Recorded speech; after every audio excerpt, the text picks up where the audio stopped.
आज कासेगाव हिंदकेसरी बैलगाडी शर्यतीचं मैदान मोठ्या उत्साहात संपन्न होत आहे. यासाठी बैलगाडी क्षेत्रातील एक नामांकित नाव जे पूर्ण भारतभर त्यांचं नाव आहे ते म्हणजे राहुल पाटील. ते आता इथं कासेगावमध्ये दाखल झालेले आहेत. त्यांच्या बैलाने एक विजय मिळवलेला आहे. राहुल दादा, आज आपण कासेगावमध्ये आलात, ग्रामीण भागामध्ये आलात, काय वाटतंय? कारण शहरातलं बैलगाडीचं मैदान आणि ग्रामीण भागातलं काय वाटतंय?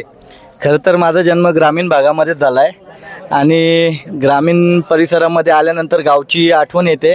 जे जुनं आमचं गाव होतं आता शहरी झालं आहे, पण जे ग्रामपंचायतच्या टायमाला जे ग्रामीण परिसर आमचं ज्या टायमाला होतं, जेव्हा डेव्हलपमेंट नव्हतं झालं तेव्हा आम्हाला खरं जीवन काय होतं ते जगायला भेटलं. पण आता अक्षरशः कंपनी, फॅक्टरी, केमिकलचे हे सगळे दिवस बघायला लागायला भेटले आम्हाला. पण इकडे आल्यानंतर जुनं आमचं गाव काय असतं ते बघायला भेटलं. काय वाटतं? कासेगाव मैदान हिंदकेसरी किताबाचं मैदान आहे, काय सांगाल या मैदानाबद्दल? कासेगाव खरं तर कासेगावचे जे आयोजक आहेत हां अतुल दादांचे खूप खूप आभार आहे. त्यांनी स्वतःहून मथुरच्या 2 पावत्या टाकल्या होत्या त्यांच्यातर्फे.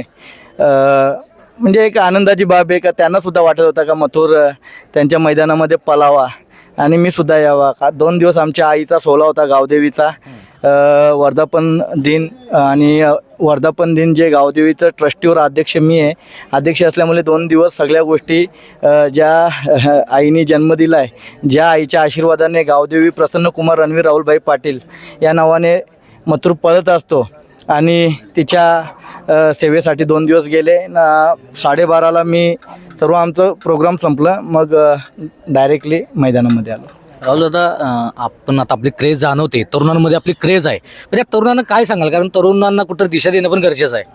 प्रत्येक टायमाला मी तरुणांना सांगत असतो, आपले जे पहिले आपलं कुटुंब असतं, फॅमिली असतं, तर सगळ्यांना पहिले जे आपलं रोजगार आहे, व्यवसाय आहे, ते आपण सगळ्या गोष्टी बघून काम करून आपले छंद, शौक ते पूर्ण केले पाहिजेत. बैलगाडी क्षेत्र एवढं सोपं वाटतंय का की जेवढं आता नामांकित लोकांना प्रसिद्धी मिळते तेवढं सध्या सोपं आहे का? नाही, सोपं नाही आहे.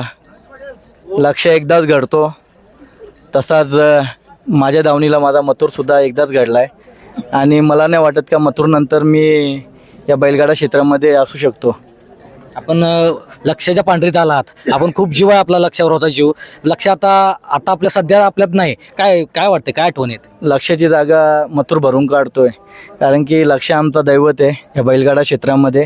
आमच्या कुटुंबातील एक कुटुंब प्रमुख आहे लक्ष या बैलगाडा क्षेत्रात. म्हणून आज त्या बैलगाड्या क्षेत्रामधील लक्षाच्या या भूमीवर आज त्याची जे आमची दावण आहे आणि त्याच्याच या परिसरामध्ये त्याच्या भूमीवर आज खेळायला आलो आहे आम्ही. अगदी शेवटचा प्रश्न राहुल दादा, इथून पुढं बैलगाडी क्षेत्राला दिवस चांगले असतील का? आणि आयोजकांनी असे आयोजन करणं गरजेचं आहे का? 100% गरजेचं आहे. असे जे आयोजक आहेत मोठे मोठे, खरं तर त्यांचे गुण गायले पाहिजेत. खरं तर त्यांना महाराष्ट्र पातळीवर या बैलगाडा क्षेत्रातील जेवढे गाडा मालक, चालक, आयोजक असतील, त्याच्यानंतर जे प्रेक्षक असतील, त्यांनी नक्कीच त्यांना प्राधान्य दिलं पाहिजे. जेव्हा जेव्हा ते कोणत्या मंचावर येतील तेव्हा तेव्हा त्यांची एक ओळख म्हणून का या मैदानाचे कासेगाव हिंदकेसरीचे आयोजक अतुल भाऊ यांना कमीत कमी या महाराष्ट्रभरात या शेतकऱ्याच्या वतीने कुठेतरी एक छोटासा फुलगुच्छ तरी भेटेल या आयोजकांच्या माध्यमातून. राहुल दादा, आज रामनवमी आहे, काय वाटतंय, काय या सणाबद्दल सांगाल? सर्वप्रथम मी जय श्रीरामाचा भक्त आहे आणि बजरंगबलीचा सुद्धा भक्त आहे. जेव्हा जेव्हा घरातून निघत असतो, हनुमान चालीसा, हनुमान बाण, हनुमान अष्टक सगळे स्तोत्र माझे पाठ आहेत. आणि एक हिंदुत्व म्हणून, श्रीरामाचा भक्त म्हणून नेहमीच हे सगळे पाठपूजन करूनच मी घरातून निघत असतो. आणि खरं तर रामनवमीच्या सर्व माझ्या बैलगाडा चालक असतील, मालक असतील, आयोजक असतील, मथुर फॅन फॅमिली कुटुंब असेल, सर्वांना मी खूप साऱ्या शुभेच्छा देतो आहे. आणि हिंदुत्व आपला जो धर्म आहे तो अखंड देशभर, बाहेर देशात त्याचा जय जयकार हो हीच प्रार्थना असेल. थँक्यू.